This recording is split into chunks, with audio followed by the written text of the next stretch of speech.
এখন ছুটে চলছি পদ্মার মাঝে চরে। ট্রেনে নতুন নতুন সাপ ছাড়ছে, ওটি আছে পদ্মায় আর কুমির আছে। বিকেল বেলা পদ্মা নদীতে সূর্য ডোবার দৃশ্যটা এক কথায় অসাধারণ ছিল।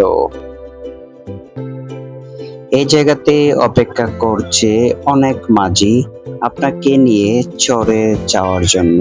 নদীর মাঝখানে বিশাল এক চর, দেখতে অসাধারণ একটি জায়গা, যেখানে আপনি নেওয়ার জন্য মাঝিরা ওয়েট করে। দেখতে পাচ্ছেন কোনো পার দেখা যাচ্ছে না, শুধু পানি আর পানি দেখা যাচ্ছে। সামনে গেলেই কিন্তু সেই চরের দেখা। ওই জায়গায় আমরা নেমে যাব, নেমে আপনাদের সাথে সেই সুন্দর ভিউটা শেয়ার করব।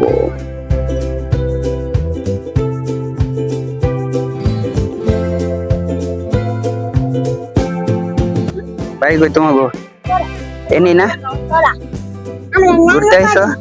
বেড়াই পাই। পদ্মার পারে ঘুরতে আইছো? ঘুরে তোমাদের কেমন লাগতেছে বলো? ভালো।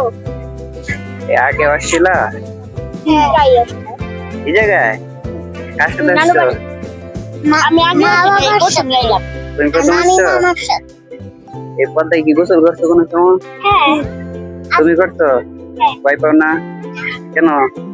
আজকে এসে করছিলাম, কিন্তু এনে নতুন নতুন সাপ ছাড়ছে, ওটি আছে পদ্মায় আর কুমির আছে। তাই না?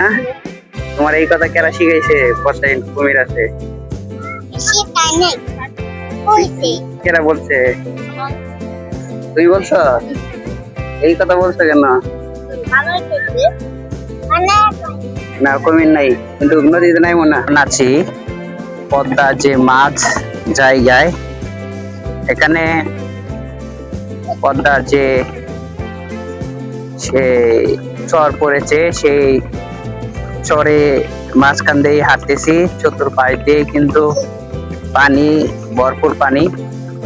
আর এই জায়গা দিয়ে কিন্তু আমরা এখন হাঁটতেছি, দেখতেই পাচ্ছেন অসংখ্য মানুষজন কিন্তু এদিক দিয়ে তারা হেঁটে চলে ঘুরে বেড়াইতেছে। দেখতে পাচ্ছেন অসংখ্য পোলাপান, তারা কিন্তু এই জায়গায় খেলা করতেছে। এবং আসলে এই জায়গাটায় আসলে খুবই ভালো লাগে, যে কারণে সবাই এই জায়গায় ছুটে আসে। শুধু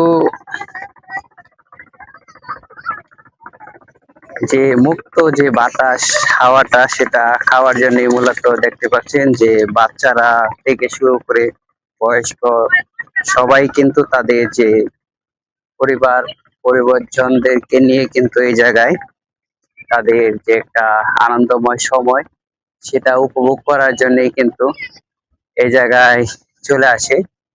আমিও এসেছি এই প্রথমবারই, খুবই ভালো লাগছে। আপনারা যদি দেখতে যে আসতে চান এই জায়গায়, আসলে মূলত যে পুরোপুরি যে পদ্মার যে ইয়াটা আছে, পার থেকে আপনারা সরাসরি একটা নৌকা নিলে এই জায়গায় মূলত সরে এসে আপনাদেরকে নামিয়ে দিয়ে যাবে। অসংখ্য মানুষজন কিন্তু এই জায়গায় এসেছে, নামিয়ে দিয়ে তারা চলে যায়। আর চলে যাওয়ার পর আপনারা যে নাম্বারটা রেখে দিবেন, মানে আপনার টাকা আগে নিবে না। আগে হলো আপনি নাম্বার রেখে দিবেন, সেই নাম্বার রেখে দেওয়ার পরে আপনি যখন ঘুরবেন, এলাকা জুড়ে যখন ঘোরা শেষ হবে, ঘোরা শেষ হলে তারপরে আপনি তাকে ফোন করলেই সে এসে আপনাকে নিয়ে যাবে, নিয়ে আবারও পারে গিয়ে নামিয়ে দিবে। অসংখ্য মানুষ আসলে, এই যে এখন বিকাল হইতেছে, বিকালের পরে কিন্তু আরো অনেক বেশি মানুষ আসবে। যে পদ্মায় মানুষজন আসে প্রচুর পরিমাণ। এই আরো এখন হলো যে ঈদের যে ছুটি সিজন চলতেছে, সেই কারণেও কিন্তু প্রচুর মানুষ আসে। আসলে যে পদ্মার পাড়টা যদি আপনি আমাকে বলেন যে কি রকম এটা, সেটা আমি বলবো যে এক কথায় অসাধারণ। দেখতে পাচ্ছেন মানুষজন এই জায়গায় তারা জুতা রাইগে চলে গেছে, তারা পানিতে ঘোরার জন্য এই জুতাগুলো এই জায়গায় রাইগা তারা চলে গেছে। আমি যদি আরো পানির দিকে যাই, যে দেখবেন এই জায়গায় প্রচুর ঢেউ। তো দেখতে পারবেন যে প্রচুর কিন্তু ঢেউ দেখতে পাচ্ছেন, অনেক। মানে আপনি যদি কক্সবাজারের একটা ফিল নিতে চান, ওইটা সমুদ্র, ওইটার হিসাব ভিন্ন। বাট মানে এই কক্সবাজারের থেকে যদি ওরকম অল্প টাকায় যদি কিছু করতে চান, তাহলে এই পদ্মায় চলে আসতে পারেন। এখানে আসলে আসলে ওরকম কক্সবাজারের ফিলটা পাবেন না, তারপরেও আমি মনে করি ওইটার থেকে কিছু কম পাবেন না। ভালোই ভালোই লাগে। কারণ দেখতে পাচ্ছেন এইটা কিন্তু ছোটখাটো একটা যে বিল এরকম না, নদী না, বিশাল নদী। পদ্মার আয়তন বিশাল।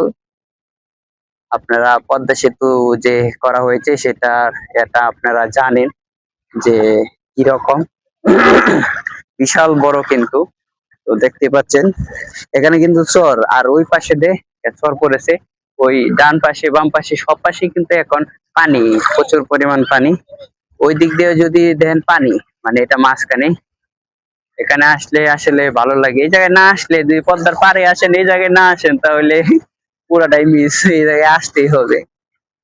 এই জায়গায় তারা কিন্তু অনেক, তাদের নৌকা যারা চালায় তারা কিন্তু এই জায়গায় এসে যে তাদের যে আহ, কি বলে যে একটা কাজ, তাদের রুটি রুজি এই জায়গায় কিন্তু যোগান হয়। যে এই জায়গায় এসে তারা নৌকা চালিয়ে কিন্তু তাদের যে একটা এই পরিবার, তাদের পরিজনদেরকে কিন্তু তারা চালায়। তো আপনারা আসতে পারেন, এক কথায় অসাধারণ একটি জায়গা দেখতে পাচ্ছেন। তো ভিডিওটি কেমন লেগেছে অবশ্যই কমেন্টে জানাবেন। ভালো লাগলে চ্যানেল সাবস্ক্রাইব করে পাশেই থাকবেন।